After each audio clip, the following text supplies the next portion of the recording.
Good morning student. आज हम अपने बीएड सेकेंड ईयर के पेपर शिक्षा के ऐतिहासिक परिप्रेक्ष्य में बौद्ध दर्शन के बारे में बात करेंगे। बौद्ध दर्शन की हम बात करें तो बौद्ध दर्शन जो है वो कहीं ना कहीं बुद्ध के जीवन सिद्धांतों पर, उनकी जीवन परिचय से संबंधित है और उनके द्वारा प्राप्त ज्ञान और उनके द्वारा दिए गए उस ज्ञान के प्रचार प्रसार को प्रतिपादित करता है। तो बौद्ध दर्शन को यदि हम शिक्षा से जोड़ते हैं तो बौद्ध दर्शन जो था वो कहीं ना कहीं शिक्षा के लिए किस आधार पर महत्वपूर्ण है, इसकी यदि हम बात करें तो सबसे पहले हमें यह जानना आवश्यक है कि बौद्ध दर्शन की को हम किस रूप में जान सकते हैं। इसकी डेफिनेशन की यदि हम बात करें तो बौद्ध दर्शन की जो तत्व मीमांसा है, ज्ञान एवं तर्क मीमांसा और मूल्य तथा आचार मीमांसा के आधार पर हम उसे किस रूप में परिभाषित कर सकते हैं कि बौद्ध दर्शन भारतीय दर्शन की वह विचारधारा है जो इस ब्रह्मांड को न केवल वस्तुजन्य मानती है, न केवल आध्यात्मिक तत्व द्वारा निर्मित या इसे परिणामशील मानती है, यह आत्मा परमात्मा के अस्तित्व को स्वीकार नहीं करती और यह प्रतिपादित करती है कि मनुष्य जीवन का अंतिम उद्देश्य निर्माण की प्राप्ति है, जिसे चार आर्य शक्तियों के ज्ञान एवं आर्य अष्टांग मार्ग त्रिरत्न के पालन द्वारा प्राप्त किया जा सकता है। तो हमने देखा कि यहाँ पर बात चार आर्य शक्तियों की हुई है, अष्टांग मार्ग की हुई है और त्रिरत्न की हुई है, जिसको हम विस्तृत रूप से जानेंगे। लेकिन उन चीज़ों को जानने से पहले हमें बौद्ध दर्शन के मूल सिद्धांतों की बात करनी है यहाँ पर। तो यदि हम बौद्ध दर्शन के मूल सिद्धांत की विवेचना करें तो बौद्ध दर्शन के सिद्धांत के आधार पर यह जो ब्रह्मांड है यह क्या है, परिणामशील है। वस्तु जगत और मानसिक जगत दोनों की सत्ता है यहाँ पर, आत्मा परमात्मा की आध्यात्मिक सत्ता नहीं है यहाँ पर। मनुष्य स्कंदों का संघात मात्रा है, एक तरह से मनुष्य का विकास बाह्य एवं आंतरिक क्रियाओं के द्वारा हुआ है या होता है। मनुष्य जीवन का अंतिम उद्देश्य निर्माण की प्राप्ति है। तो मुख्य रूप से ये जो सिद्धांत है, इन 6 बिंदुओं पर हमने इसको पिरोने की कोशिश की है। तो हम एक एक बिंदु पर बात करते हैं। पहले हम बात करते हैं कि यह ब्रह्मांड परिणामशील है। यदि परिणामशीलता की हम बात करें तो बौद्ध दर्शन ने मुख्य रूप से इस ब्रह्मांड को क्या माना है। जैसे कि पहले के समय में अगर बौद्ध दर्शन से पहले वेदांत और चरवाक दर्शन की आप बात करें तो वेदांत ने मूल तत्व आध्यात्म को माना था और चरवाक दर्शन के अनुसार क्या थे, भौतिक पदार्थों को उन्होंने ही मेन माना था।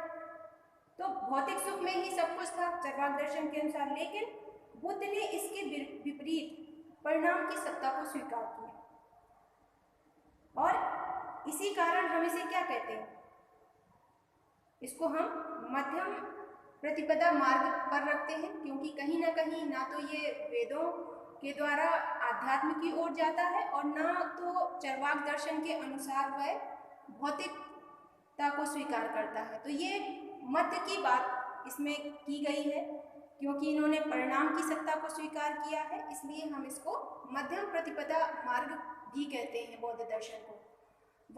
दूसरी पॉइंट पर यदि हम जाएं कि वस्तु जगत और मानसिक जगत दोनों की सत्ता स्वीकार की है, तो बौद्ध दर्शन के अनुसार जो जगत है वह सत्य है, इंद्रिय ग्राह है और इसके साथ साथ मन, चित्त, विज्ञान के जगत की भी इन्होंने सत्ता है। परंतु इन्होंने क्या कहा है कि यह सब परिवर्तनशील है, यानी कि जगत और मानसिक सत्ता दोनों की सत्ता को इन्होंने स्वीकारा है, लेकिन परिवर्तन के साथ।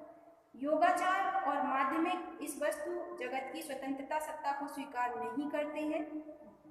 योगाचार दर्शन के अनुसार क्या था, यह बाह्य जगत विज्ञान, मन और चित्त की अभिव्यक्ति है और माध्यमिक दर्शन के अनुसार बाह्य जगत शून्य यानी अनिर्वचनीय परम तत्व की अभिव्यक्ति है। तो ये दोनों संप्रदाय वस्तु जगत की केवल व्यवहारिक सत्ता को मानते थे, लेकिन इन्होंने बौद्ध दर्शन में वस्तु जगत की मानसिक सत्ता यानी जगत और मानसिक जगत दोनों को इन्होंने स्वीकार किया है। तो इसलिए आप कह सकते हैं कि इन्होंने जगत के दोनों ही क्रम पहलुओं को ध्यान में रखते हुए स्वीकार किया है और परिवर्तन को भी माना है। आत्मा परमात्मा की आध्यात्मिक सत्ता की यदि हम बात करें तो दर्शन आध्यात्मिक तत्व आत्मा परमात्मा के अस्तित्व में विश्वास नहीं करता, यानी बौद्ध दर्शन जो है वह आत्मा परमात्मा के अस्तित्व पर विश्वास नहीं करता। उसके स्थान पर यह वैभाषिक एवं स्वतांत्रिक क्रियाशील तत्व की सत्ता में विश्वास करते हैं।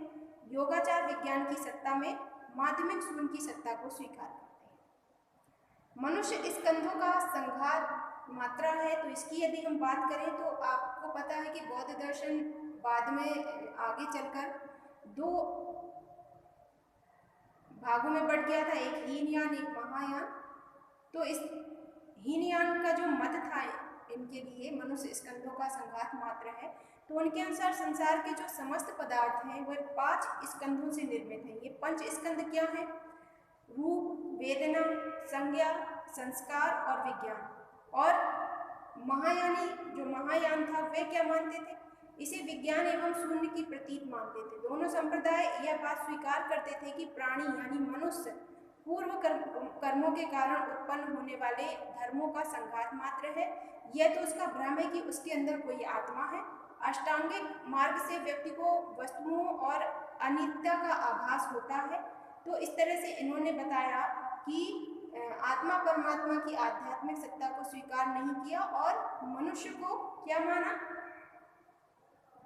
पूर्व कर्मों से के कारण उत्पन्न होने वाले संघात मात्र को स्वीकार किया इन्होंने। मनुष्य की विकास एवं बाह्य एवं आंतरिक क्रियाओं द्वारा होता है, इसको ध्यान में रखें। तो बौद्ध मतावलंबी कारण कार्य सिद्धांत में विश्वास करते हैं। इसकी दृष्टि से मनुष्य का विकास पूर्व जन्म में किए गए कर्मों, वर्तमान में किए जा रहे कर्मों और भविष्य में किए जाने वाले कर्मों तीनों पर निर्भर करता है। यानी इन्होंने कर्म की प्रधानता यहाँ हमें देखने को मिलती है कि पूर्व जन्म को भी इन्होंने स्वीकार किया है, पूर्व जन्म की बात की है यहाँ पर, और भविष्य में किए जाने वाले कर्मों की बात की है और वर्तमान में किए जाने वाले कर्मों पर भी इन्होंने इसको निर्भर माना है।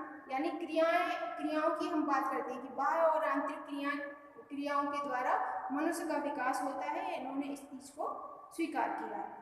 मनुष्य जीवन का अंतिम उद्देश्य निर्माण की प्राप्ति है। तो कहीं ना कहीं हम जब इस सिद्धांत को विस्तृत रूप से जानेंगे तो देखेंगे कि ये जो संसार है ये पूर्णतः दुखों से निर्मित है। उन्होंने दुख का सागर के रूप में इसको परिभाषित किया है कि संसार में जो मनुष्य है वह दुख से ही लिप्त है, इंद्रियों भोग से ही वह विमुख होना और तृष्णा विरोधों से दुखों का अंत का निर्माण हो सकता है। यानी हम उन दुखों से कब मुक्त हो सकते हैं? जब हम इंद्रियों में अपना नियंत्रण कर लें। या उन दुखों का हम कब अंत कर सकते हैं? जब हम तृष्णा के विरोध, जो भी हमारे अंदर की तृष्णा है उसको हम समाप्त कर लें। तो इनके अनुसार 2 रूप हैं। कौन कौन से? सोपदी शेष और निरूपदी शेष। इसके विपरीत अगर हम बात करें कि जो आपका वैदिक कालीन के समय में बात क्या करते थे कि निर्माण क्या था?